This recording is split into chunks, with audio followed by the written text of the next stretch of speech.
Hear that? Nothing? Me neither. But that's the perfect spot for your company's name to step into the spotlight. Become an underwriter for As You Mic It and let every episode be your curtain call. Slip a note to podcast@pashakespeare.org for more information. Like intro. How about we just see what title emerges through the conversation? Yeah, this is how I used to write all of my papers in college. It's just like, I'll just start writing. It's just like, oh, I know what the thesis is now. Like, what do I want to say? Welcome to As You Mic It, the official podcast of Pennsylvania Shakespeare Festival. I'm Jason King-Jones, Artistic Director here at PSF, and as always, I'm joined by our Director of Education and Community Engagement, Kim Carson. Hello. And our Associate Producer, Connie Behringer. Hello. In this episode, we turn the spotlight toward our upcoming Legends and Legacy season. It's a beautifully curated collection of stories that honor the past while daring to redefine it. We're celebrating icons and innovators from August Wilson to Jane Austen, from Shakespeare's Coriolanus to the rock and roll revolution of Million Dollar Quartet. These are tales of inheritance, ambition, and endurance, and their reach across generations. And we're really going to focus on this idea of legacy. And since I'm probably going to be doing a lot of the talking, I'm actually going to turn it over to Kim and to Connie to get things started. Yeah. So, Kim, in your mind, what makes something or someone a legend? That's such a good question. So Thank you. I came up with myself. So I really love language, and I'll often, when I'm thinking about something that I can't quite wrap my head around, I'll often just look it up and check what the definition is. And I looked up legendary, right? What's the definition of legendary? And I learned that the definition was something that's remarkable enough to be famous or well known. And so I started thinking about, that's so interesting to me. And also it got me thinking about, is that definition actually enough for what the word makes me feel? And I thought, I sort of spiral on that thought a little bit. So to me, a legend is something well known, something that's famous, but it has a weight to it or an importance, a wisdom that isn't included in the definition. Mm-hmm. And often it has that weight to it because it connects us to something in our humanity. So I'm thinking about like, who are legends in my own life, right? Like if I think about my high school choir teacher, he was a legend in my school, right? There's local legends and then there's sort of broader legends, right? Like he wasn't Frank Sinatra, but he was really important to us kids growing up in that place, in that time, and what he did for us and how we all went on to be successful in various ways, in part because of the things that he gave us, right? That's a legend to me. There's something that he's not only well known within our community, but also there's something that connects us to him in a more emotional or a more like human way for that to be lasting. Mm-hmm. Yeah.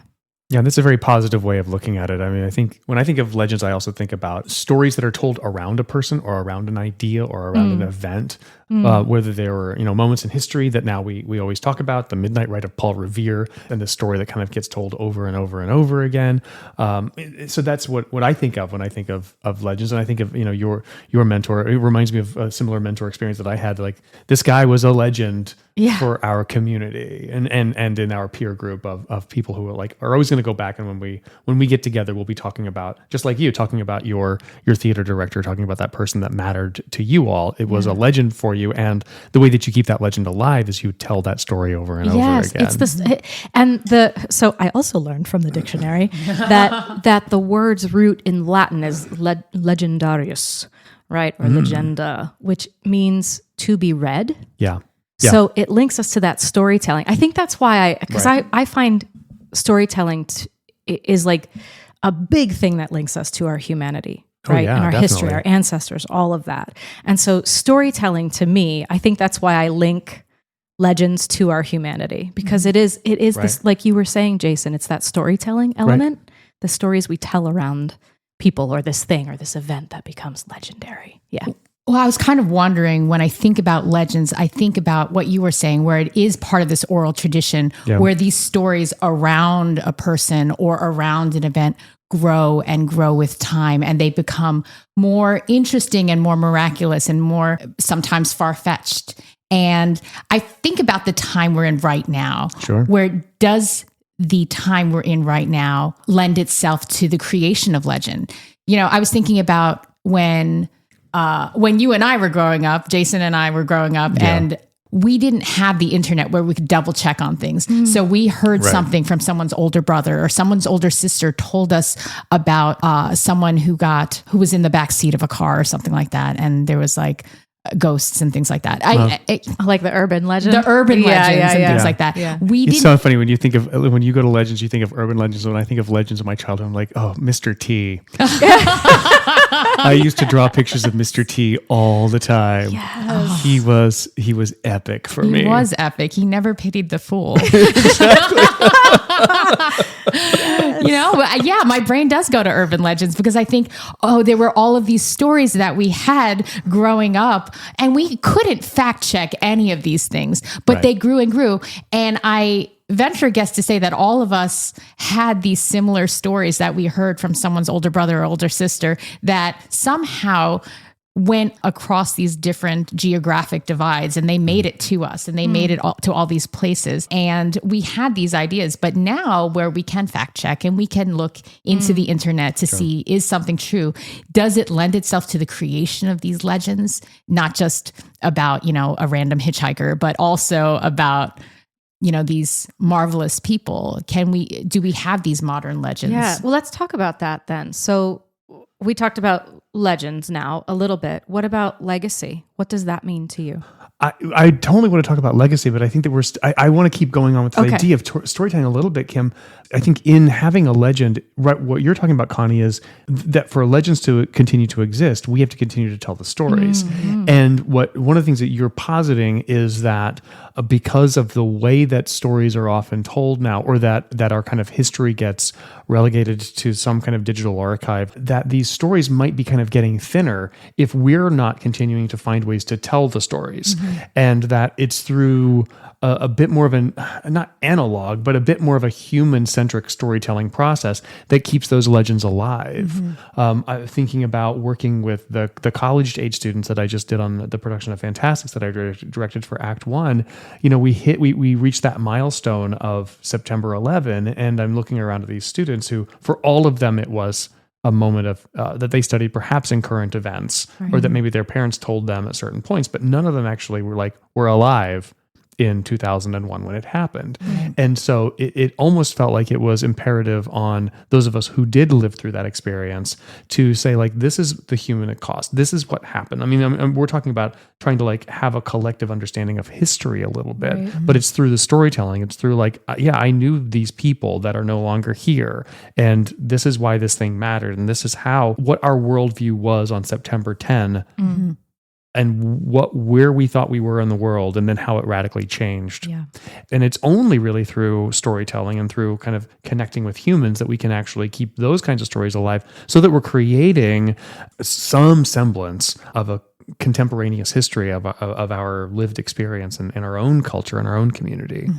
And that it seems that for what we do as theater artists and why we're creating a season of Legends and Legacy, it's also highlighting certain, and there are only a handful of these kinds of legends, but legendary characters, legendary people, legendary events that we continue to tell and retell these stories because we think they're important to our American culture. We think they're important for us to share with the next generation, to share with folks who maybe have lived it a little bit closer, who had a closer lived experience to some of these events and characters. And I'm thinking about the $1 Million Quartet and the iconic people in that rock and roll history. Some of our audience are going to have more of a lived experience of I remember what that person was like when they were performing and they were young and I was younger too. And then some of our other generations are going to have no recollection of actually ever seeing these people perform while they were alive. And it's really through trying to share this story to these multiple audiences and multiple age groups that we're trying to work together to weave a collective understanding of who we are as a society. Yeah. To build on what you were saying, what separates legend from history? Sure.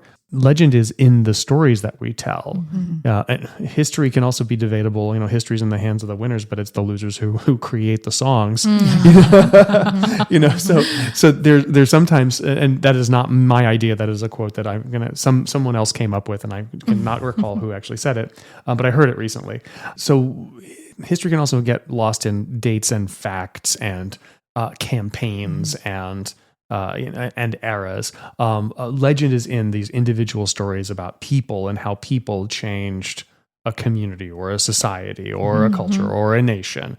It's connected to the human beings in a different way. It is. And than simple history. Yeah, I think. I think so too. I think so too. Yeah. And getting back to legacy, what are the different salient points of legends versus legacy? It's not the same thing.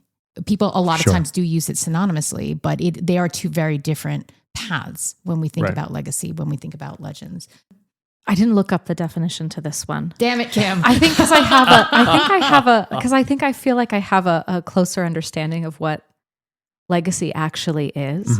And the idea, part of it comes from a conversation that we had already, but the idea of like what we're leaving for the next people.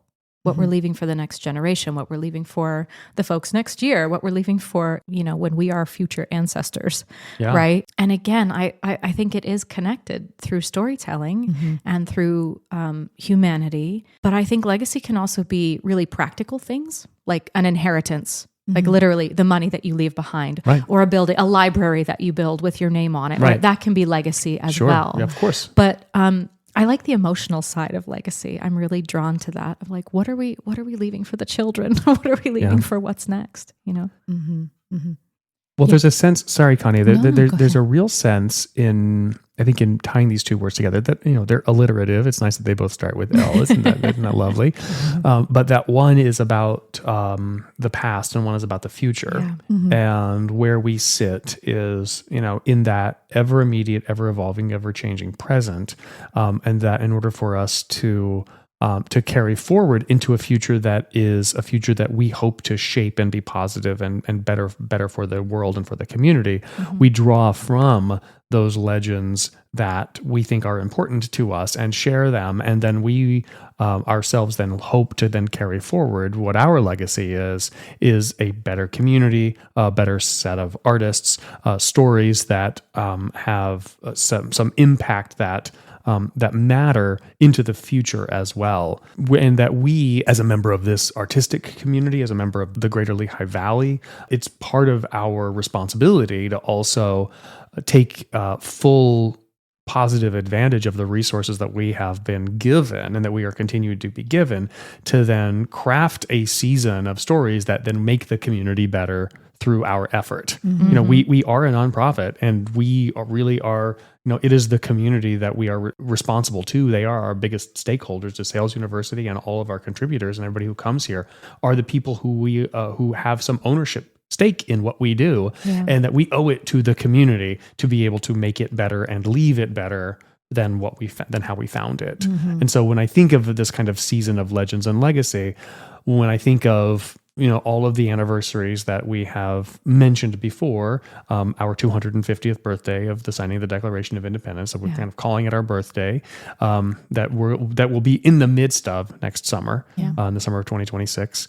When I think of the 35th anniversary of the founding of the Pennsylvania Shakespeare Festival, our 30th year of being recognized as the official Shakespeare Festival of the Commonwealth of Pennsylvania, it'll also happen to be my 50th birthday. Connie, you're turning 50. There are these major milestones just in our human lives as well. And so I think there's also that question, both institutionally and personally, on we're here at a major inflection point in the life of the organization, in the life of our industry, in the life of our culture, and in our individual personal lives.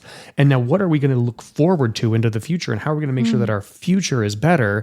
Part of that is, again, to focus on certain stories that we think are important and worth sharing, and really highlight those stories, tell them effectively, and hopefully they make a larger impact on our community. And also, of course, in the training and the fact that we are a teaching theater, and that we have, we'll have young company members who are in the acting company.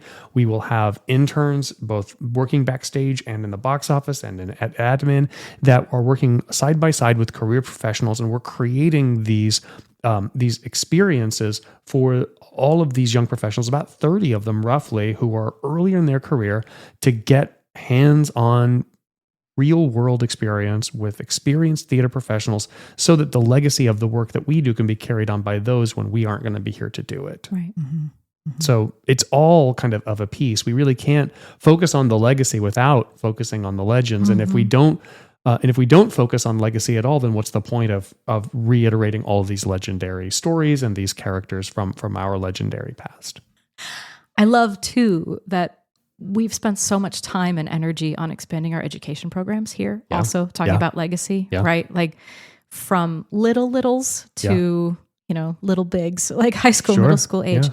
But one of the things that we're working on right now is the Muse of Fire Project, the next generation of Shakespearean actors and crew folk, which leads us into our next act, in which we will be interviewing a couple of our cast members from the Muse of Fire Project. Some stories fade, others become legend. Join our Bard and Beyond book club and uncover the legacies that inspire our storytelling. Visit pashakespeare.org/book club for more details. When we talk about legacy, we're not just looking back, we're looking forward. This fall marks the launch of a brand new educational initiative here at PSF called Muse of Fire. It's a program designed to ignite a passion for Shakespeare in young performers, giving high school students the chance to work with our professional teaching artists, explore the text, and create their own performances on the PSF stage. So we're joined today by two of our inaugural Muse of Fire actors, Jackson Mascio and Jocelyn Kleesner, who are taking on the witty sparring lovers Benedict and Beatrice from Much Ado About Nothing. So I want to say thank you so much for taking time out of your rehearsal here at the beautiful Allentown Public Library. And I want to let our listeners know that if you hear the elevator, please just be kind and ignore it. All right. So let's start off by saying, what school are the two of you from and what are your grades? I'm Jocelyn Kleesner. I go to Central Bucks South High School and I am a junior. I'm Jackson. I go to Saucon Valley High School and I'm a sophomore. Wonderful. Jocelyn, why don't we start with you? So why don't you tell our listeners a little bit about your acting experience and what brings you to Muse of Fire? So it really started in like 5th grade when my elementary school did a production of Annie. I unfortunately never ended up performing it due to COVID. But I kind of like found my love for theater way back when I was like 11. And I kept doing it. When you were a little kid. little tot. And so then I kept doing it in like middle school. I was in like Willy Wonka Jr., Beauty and the Beast, Shrek Jr. Then I kept doing it in high school. I was in a production of Sweeney Todd, like most recently. And then Muse of Fire, my grandparents are members of the PA Shakespeare. So they got an email one day about like this like youth program that they were going to do. And they like showed it to me and they're like, "Hey, would you be interested in this?" And I'm like, "Absolutely." And then I auditioned and now I'm here. Thank you so much for that. And Jackson, what about you? My theater career, I guess, started in 2nd grade. I did stage crew for a production of Annie. And then, I just kind of went from there. I started acting in 3rd grade. I played the porcupine in The Jungle Book. And then middle school, 5th and 6th grade, Miss Carson was my director, she's a fantastic director. It was great. And then, I've just kind of kept going. I just did Addams Family at my high school, my freshman year. And how I heard about Muse of Fire was I did this over the past summer. I did this Dusty camp, which was basically I lived at DeSales for 2 weeks pretty much. And I had 4 classes a day, one of which Miss Carson taught. The classes were Shakespeare, musical theater, movement and improv, and acting. And then... But at the end of the 2 weeks, Miss Carson went up to me and asked me, "Hey, we're doing this Muse of Fire thing. Would you be interested in auditioning?" And then I'd be like, "Yeah." And then I forgot about it. And then I remembered it. And then I auditioned. And what is your experience with Shakespeare? I read a book in ninth grade I read Romeo and Juliet. No, I don't have a ton of experience with Shakespeare, but so far I'm really liking it. I find he expresses emotions quite clearly, a lot more clear than I think we do. So let's just go back to that. The first Shakespeare that you ever experienced was in ninth grade? Yeah. And it was Romeo and Juliet. Yeah. How did you interact with Shakespeare when you were in your class? Well, from what I remember, we delved pretty deep into it. I remember being a little skeptical because, Shakespeare, but also we pretty much read it aloud a couple times, but most of it was just like reading, like in our heads. Do you feel like you have a different understanding of Shakespeare now that you're actually performing it? Oh, yeah. Yeah, like I said, he's incredible at conveying emotion. And I think that as I'm acting it, that's one of the things that I'm most impressed with is how he can, like, even in these words, like I'm working on memorizing stuff right now and I'm rereading and I'm finding new meanings through every read through. And I think that's just an incredible skill. How about you, Jessalyn? I started reading Shakespeare on my own in like 8th grade. I started with the Scottish play. I read it for fun in 8th grade because what is that's what you do. That's what you do. My class also read Romeo and Juliet in 9th grade. Ours was we read the whole thing out loud. Like yeah, and then we watched the Leonardo DiCaprio Claire Danes, yeah. Yeah, we watched that movie when we'd finished like reading it.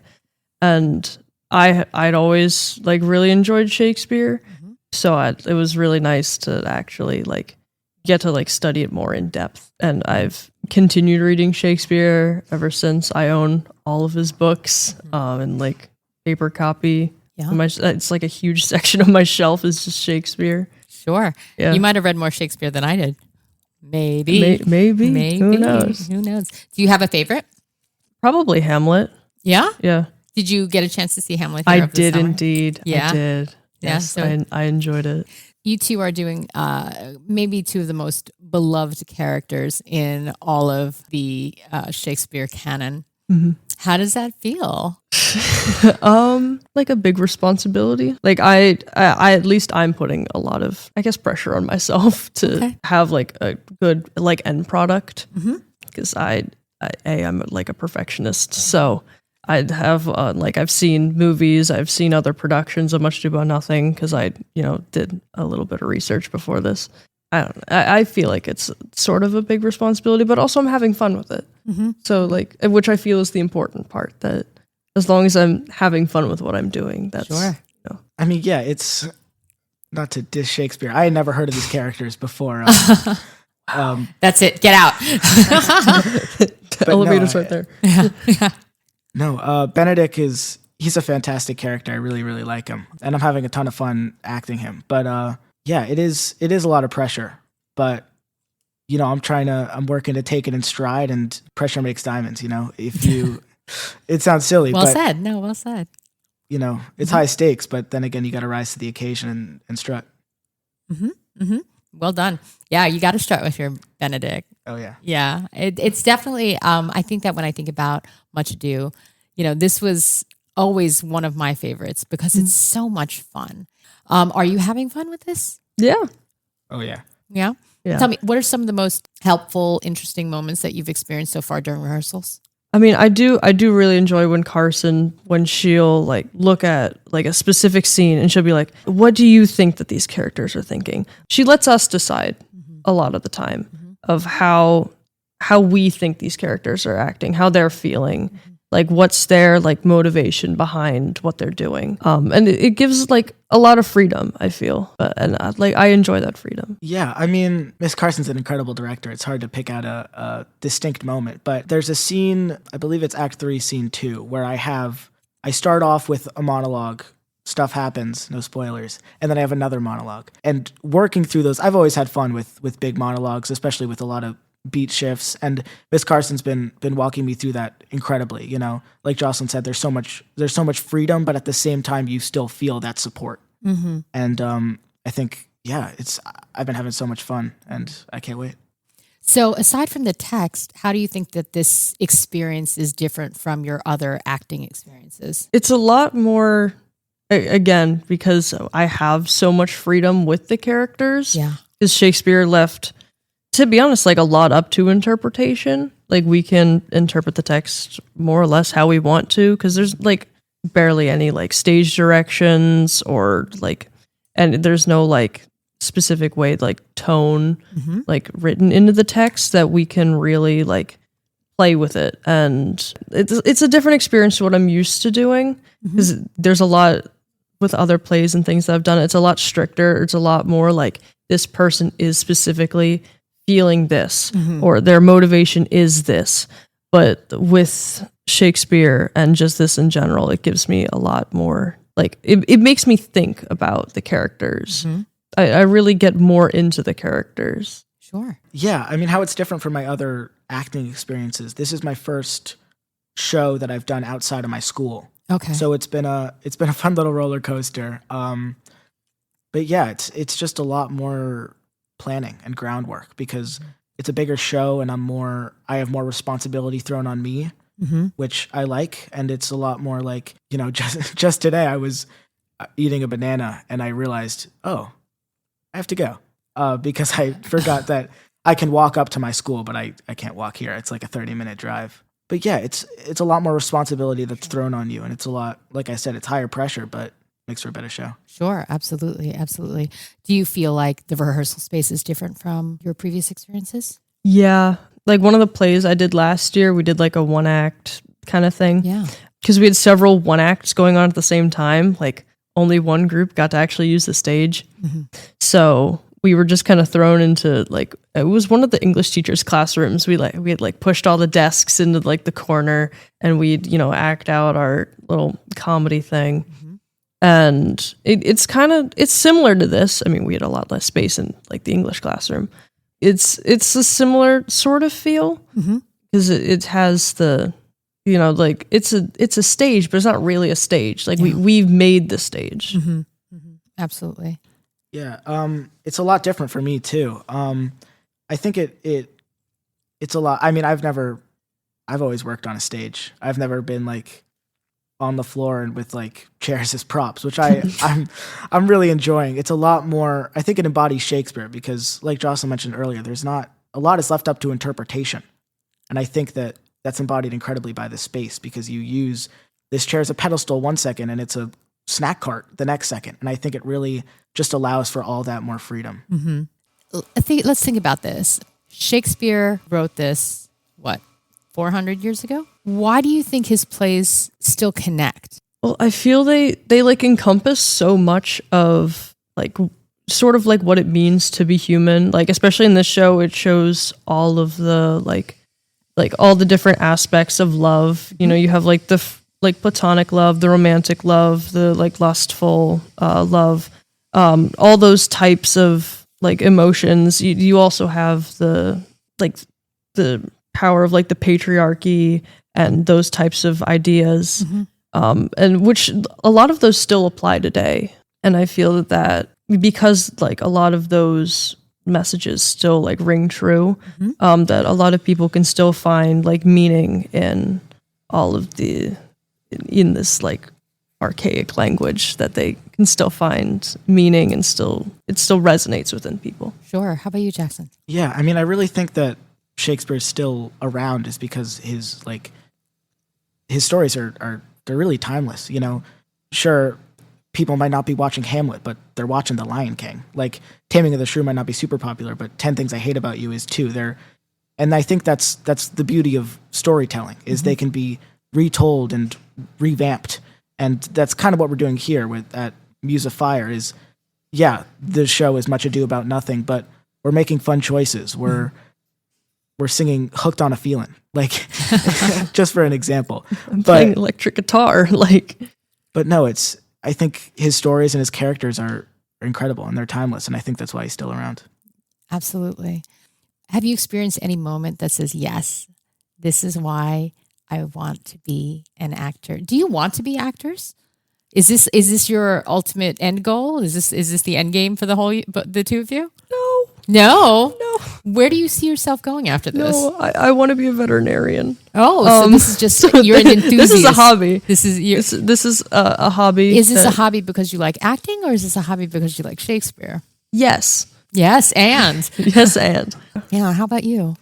It's a complicated question. No, I've been thinking about it for a while. I love theater. I love acting. I love putting it together and letting it shine. But it's complicated because I'm not gonna like be a professional. Like I'll be a good actor, but if I do acting as a career, I don't think that I'm gonna be good enough to satisfy myself. I'm very perfectionist. I want more out of me. Yeah. My end goal, if I had the most amount of talent possible, I want to be the best. And I sound a little conceited, but no, that's I think that's reasonable, you know. Yeah, no, I'm looking to go into like architectural engineering. Beautiful. Yeah. What does being part of the inaugural class of Muse of Fire mean to you? You think about that? Y'all are the first ones doing that. Yeah, I have thought of that actually. It's I don't know. It's interesting to think about. Sort of like sort of like a legacy to leave behind, I guess. I'm like the first. Oh, Absolutely. How about you, Jackson? No, I don't really care about being No, it just seems like, you're the first until they forget about the first, and then the second is the first. Yeah, sure.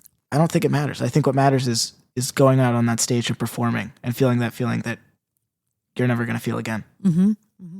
Yeah. So, I mean, what is it about live theater then? I feel like there's like a rawness to it that you see a person on the stage like performing, and like you can see them like standing in front of you saying their monologue or singing a song or whatever. There's so much to it that you can't really get from a movie screen. It's the whole person, and they're in front of you like showing this like emotion, and it's you can't get it on a movie screen. Sure. From the stance of performing live theater, I think it's incredible. It's a lot of, you put a lot of work into it, into understanding this character and every aspect of them, even ones that aren't stated or needed in the story. And when you get out on that stage and you don't think about it, you are. Yeah. I'm not Jackson saying Benedict's lines. I'm not Jackson acting as Benedict. I am Benedict. That's a euphoric feeling for me. I chase that wherever I go. You got to make the most. I love that. You can already feel what this program means, and I can hear in your voices how much you are putting into this work, and we really appreciate that. Muse of Fire is still brand new, but I think you are setting the bar for what this can become, and we love that. So thanks, Jocelyn. Thanks, Jackson, for sharing your experience and for reminding us all of why this work matters. Thank you so much for being here. Of course. Love great theater? Fuel Pennsylvania Shakespeare Festival with a tax-deductible gift today. Your support keeps world-class Shakespeare on stage and unlocks donor perks like program recognition and special event invites. Give now at pashakespeare.org/support or call 610-282-WILL and ask for Bill Hoblin. Be a maker of theater today. I would like to welcome to the table Gwen Jones. Hi, Gwen. Hi, thanks for having me. Thank you for being here. Gwen Jones is the stage manager that we have here for Muse of Fire. Gwen, will you tell everybody what year you are and what school you go to? I'm a senior at Southern Lehigh High School. Amazing. Big shout out to Southern Lehigh. You are the stage manager here. Will you tell me a little bit about your experience as a stage manager? Yeah, so I've been stage managing since my 8th grade year, and usually it's just been like school plays. This has been the first out-of-school production that I've done, and it's been a really big step up for me. Usually just with the school plays, it's kind of been mostly student-run, but with like professionals, in the booth. So I'm really excited to work in a production that's completely student-run, other than the professional director. Yeah. And I feel like there's a lot more pride in a project that's majority student-run. And I feel like this is going to be a really big jump for me right before I graduate high school. I think this is going to help me become a bit more of a self-sufficient person and maybe be like a bit more confident in my own abilities. Absolutely. Absolutely. Well, I hear you're doing a great job back there. Thank you. Absolutely. Can you tell me a little bit about how does this experience specifically differ from what you do in a school production? Yeah, so for a school production, they mainly keep me like backstage during like the actual show production during performance week. I act more as an ASM, keeping track of like prop tables and entrances and exits. Whereas for this performance, I'm going to be in the booth calling cues, and then the booth will be surrounded by high school students rather than just actual professionals, which I'm incredibly excited about. I love that you have that experience, and it really gives you a sense of ownership over the whole process. Yeah, I'm very excited. I feel like everybody's very proud of what we've put into this project. Amazing. And I feel like the audience will be able to see that this is ours when they watch it. Amazing. I'm so excited for you. This is going to be so much fun. What are some favorite moments that you've had? I think my favorite experience, I would say, is like when we first blocked the gulling scene. I think was like all of the actors just had this like raw emotion that just like came right out of them, and it was just like they're just all so incredibly talented, and it was so easy for me to just like all I do is write down blocking, and it was just so easy for me to just like write down like this circle moves here, and they're just like pouring their hearts out on this stage, and it was just like I just get to sit here and watch them like work this, and being able to be here from the very beginning to then the performance, like to be able to see like what they become, I think is like a really beautiful thing, just to see how much they've grown and how much they've changed. Because there's already so much talent there, and then watching how Kim is able to like hone it and make what they have situational into like what their character is feeling and what their character has experienced, based off of like, what's happening and what the meaning behind what they're saying is. So were you recruited for this position? Yes, I was. Yeah, they needed a stage manager, and one night my dad was like, "Hey Gwen, do you want to stage manage this show from 5 to 7 every Monday, Wednesday, and Thursday?" And I was like, "Okay." Well, for those who don't know, Gwen's father is Jason King Jones, and then Gwen, your mom, Josanne Jones, is on faculty at DeSales University in the theater department. And so we have a ringer here, folks. We have a real professional. Gwen has also been working as a stage manager since she was in 8th grade. And so that's about 6 years under your belt. Yeah, it's been really nice. I've kind of like grown up around theater. When my dad was in grad school, when I was like 4, I lived in company housing on only theater center like property, and I like lived with the actors when my mom was living in housing. I've literally grown up in a theater. And I think that's kind of impacted the way I am. I'm very outgoing. I'm very outspoken. My emotions are not something that can be held back, even though I'm not on stage. I feel like I'm very like, people know who I am. People know like the way I am. And I definitely not blame that, but like because of the way I was raised, I am the way I am. Yeah. And I think that the theater can definitely be tied back to all of that. And my parents and their constant exposure to theater definitely like helped me become who I am today. I love that.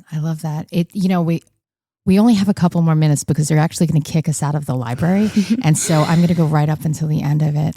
But if you could take a moment, I really loved what you were saying about your relationship with Shakespeare. Do you think that we could talk a little bit about that? Yeah.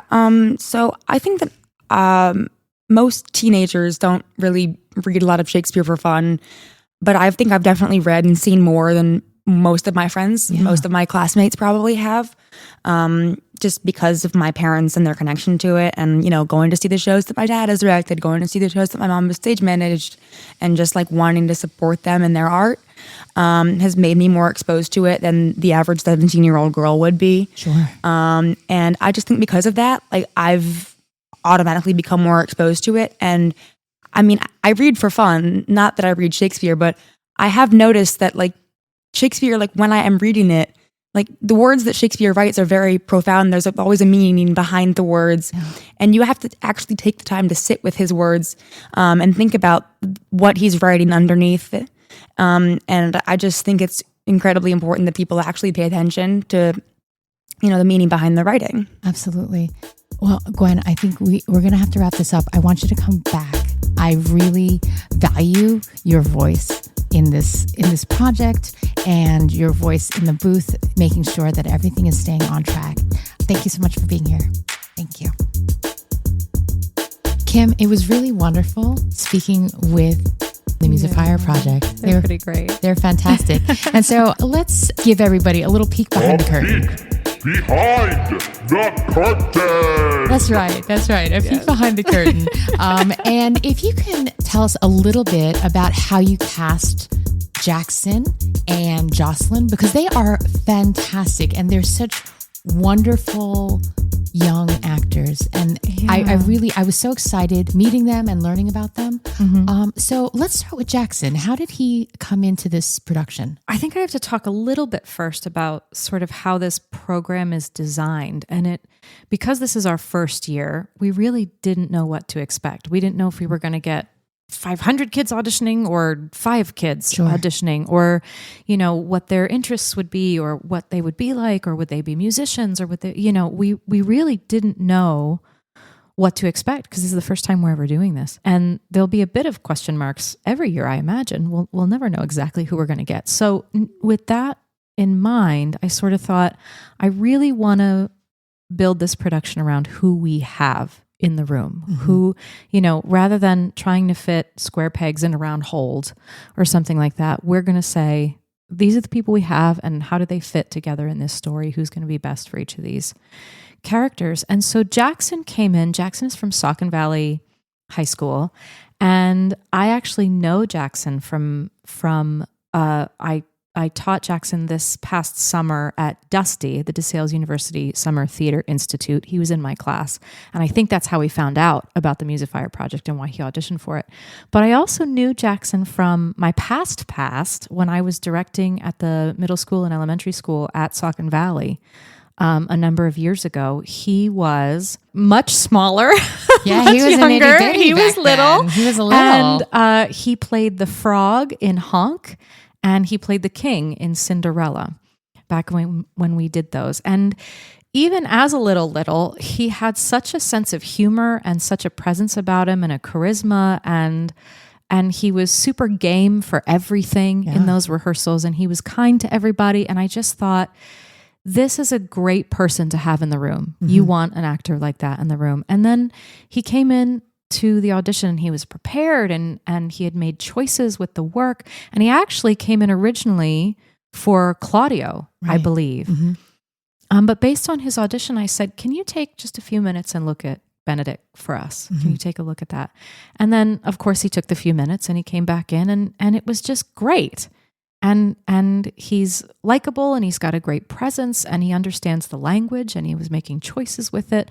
And I just thought that's exactly who we need. Mm-hmm. for this character. Mm-hmm. And when Jocelyn came in, they actually auditioned for Don John.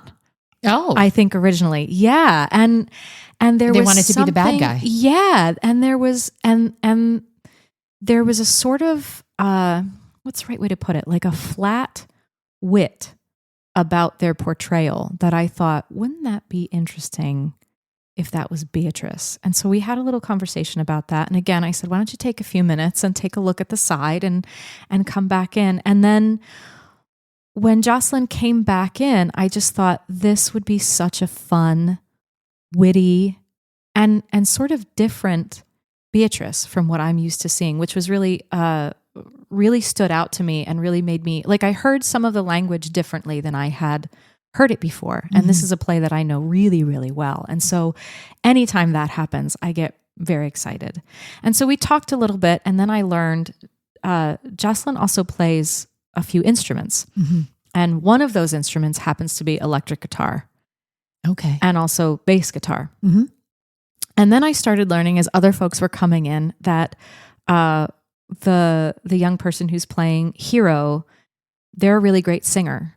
And the person who plays Margaret plays instruments, and the person who plays Beatrice, we know, plays instruments. And I started putting together this idea of, boy, if it was this group of people coming together, we could have live music and they could play the live, like it could be a rock band. Hero and Beatrice and their friends are in a rock band, and then we get to have some music that sort of comments on the scene work in between. And it's so funny now, again, hearing things differently than I ever have before. There are so many references to song in the script, in Shakespeare's text, so many references to song and singing throughout the piece that it really lends itself to, oh yeah, they like music, they play music. And it's been really, really fun to play in all of that.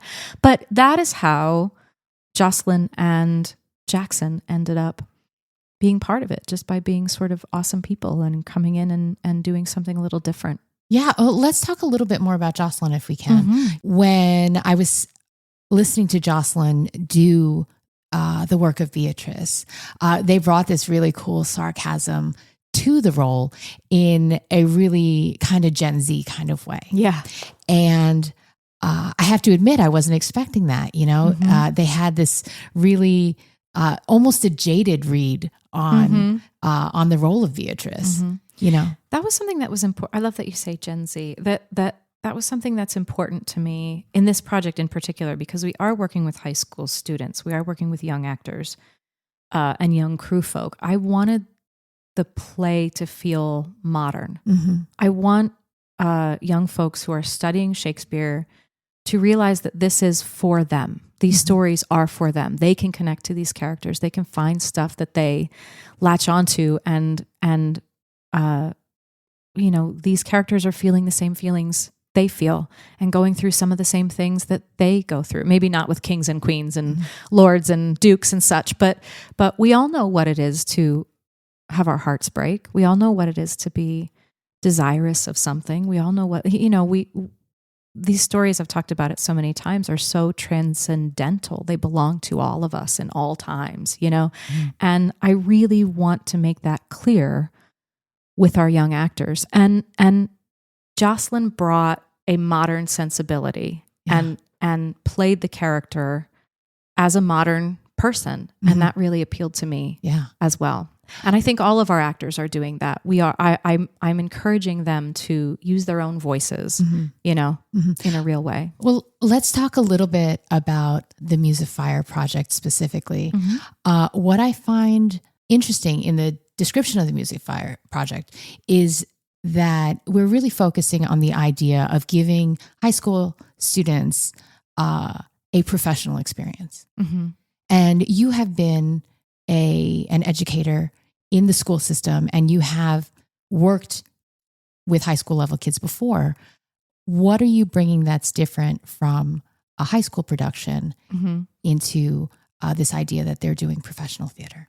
Well, first of all, we're taking it out of the high school, right? So we'll be performing on the main stage at the Labuda Theater. So these kids are going to get the experience of what it is to work on, in the summer, that's a professional stage. And during the school year, that's a university stage. And so that's a level up from what they're used to, certainly, in their high schools. But also in the way we schedule, in the way that we work with them, in the way that I talk to them, I really, I don't hand them everything. I will often say, well, what's your instinct there? What do you want to do? Which is different from what you do with the high school students. Typically, because, and there is some of hand holding and some of like, try this and do this. And because you're not taught yet at this point how to think the way an actor really thinks. And that's about making choices and breaking down your beats and your obstacles and your intentions and tactics and all of those things that they haven't necessarily been taught yet. And so part of what I'm doing is teaching those things, but teaching while we're doing it, rather than saying, listen, guys, here's what I need you to do. We're sort of putting it into practice, and then also built into the rehearsal process, are a few master classes where they will have KO, who's a faculty member at DeSales University, is going to come in and do a physical storytelling, creating characters with your bodies, kind of masterclass with them. And the Willpower folks are going to come in and do a performance kind of masterclass and Q&A session with them. Jessica Bedford, who's also, we talked about her a little bit earlier, is a playwright and an actor and a director, and also happens to be a faculty member at DeSales University. She'll come in and do a playwriting masterclass with them, just so they have a really well-rounded experience. And I think for our crew members in particular, it's a little less hand-holding than what you get at school. There's a lot of transparency. There's a lot of, well, what do you think? I really want to build this with them. They are part of the vision, rather than telling them, this is what it is. Now here's XYZ, what you have to do. Right? Yeah, absolutely. Absolutely. Which I think is the experience in most places, just because of practicality. You don't have much time and you're trying to get this typically big musical or big play is what we're doing in high schools. The Freddies has really put a lot of pressure on the plays and musicals that high schools are doing now. And we have the ability to go, well, what do you think? I think one of the really great conversations that I had with Gwen, because we had a couple. And this is a little peek behind the curtain. I forgot to hit the record button the first time I interviewed Gwen. And so I had to do it a second time. So there's a great peek behind the machinations and the logistics of recording a podcast. But one of the wonderful things that she said was, this is really going to be the first time that she had that ownership as a stage manager. It was different from her previous experiences. She said this is the first time she feels like a real stage manager as opposed to someone's assistant. Yes. And I'm doing that on purpose. The coming in and being like, oh, you got that right, Gwen? Yep. Okay, great. And just knowing that she does, she has it, and letting her use her artistry and her experience and all of that. And then we have a wonderful student named Lenny who's going to be our costume coordinator. That's another big thing. We have a number of costumes in the show and some changes and things like that. And she's just in charge of it. She's going to schedule fittings, and we pulled a bunch of costumes, and I'm just handing that off to her, and she has her binder, and it's, we have a really great crew. We're really lucky. We got, earlier in the conversation, I said, we didn't know what we were going to get. Right. And we really hit a home run with our crew. We've got some kids who are really, really into it and like in it to win it. And we just gained one new member of the crew too, somebody who came along as a friend and liked the experience. And now they're going to be working with us, which is awesome. So just creating an atmosphere where everything feels owned by the performers, by the crew members, by the people who are doing the piece, and leading them and facilitating that. But also, that's the best way you're going to learn. You only learn to be an actor by being an actor. You know what I mean? Or I should say, the best way to learn to be an actor is by being an actor. The best way to learn how to be a stage manager is by being a stage manager, that sort of thing. Yeah. So, really allowing them to be part of the process and to have a say in what's happening and ownership in what's happening. When I think about what it is that you're doing and the differences that we are doing here at PSF, this isn't about being in a school play. This is about teaching the next generation of theater makers. Yes. And that's where the difference is. Yes. In my mind's eye. Yes. Yeah. And it's interesting to me, most of our actors don't want to be theater majors. I know. I actually found that to be hilarious. They're doing this because they're interested in the work, because they're interested in the socialization, they're interested in the collaboration, the creativity, and the music and Shakespeare. And this is fun for them. And I cannot stress enough to anyone who will listen to me how important that is, how important theater is, not just for folks who are going to go on to be theater majors and try and do it as their profession, but the elevation in literacy alone that theater making provides, I think is worth it for your students to take part. But in addition to that, the social emotional learning, but then also it's just fun, man. You know? Yeah. There's the socio-emotional learning. There's literature. There's the idea of working as a team and getting somewhere on time. Yeah. And working hard. Yeah. These kids are working hard. Yeah. Being organized, showing up ready to spaces. Yeah. All of these things, there's no hand-holding in this environment. Right. If you're not off book, you get off book by next rehearsal, please. Right. You know? Right. And there's a lot of that. Right. And that's teaching them how to be in a space that's not high school. Yeah. While also understanding that they are high school students and that a certain amount of support and educating and guidance is really, really necessary and helpful. But that it isn't, this is my show and you're going to do what I ask you to do. This is your show and I'm going to help facilitate what goes on here. You know? Yeah. Thank you very much, Kim. Yeah. These were amazing, amazing students. And this was a peek behind the curtain. And that's it for this episode of As You Mic It. A huge thanks to Jocelyn Kleesner, Jackson Massio, and Gwen Jones for joining us today. The Muse of Fire Project's Much Ado About Nothing performs on December 20th and 21st. You can purchase your tickets on our website at pashakespeare.org or by calling our box office at 610-282-WILL. That's 610-282-9455. For all of us here at As You Mic It and Pennsylvania Shakespeare Festival, thanks for listening, and we'll see you at La Buddha. Thank you for listening to As You Mic It, a Pennsylvania Shakespeare Festival presentation recorded on the beautiful campus of DeSales University. Our music is by Cedric Lamar, with hosts Jason King-Jones, Kim Carson, and Connie Behringer. For more information on our summer theater series, giving opportunities, tickets, and more, visit pashakespeare.org. Be sure to like, subscribe, and we'll see you at La Buddha. Behind every standing ovation is a network of patrons who know that theater changes lives. With tickets funding only half the cost, PSF counts on contributions to produce world-class theater, cultivate new audiences, and nurture future generations of artists. Give today at pashakespeare.org/support. Great theater is a collaboration both on stage and off.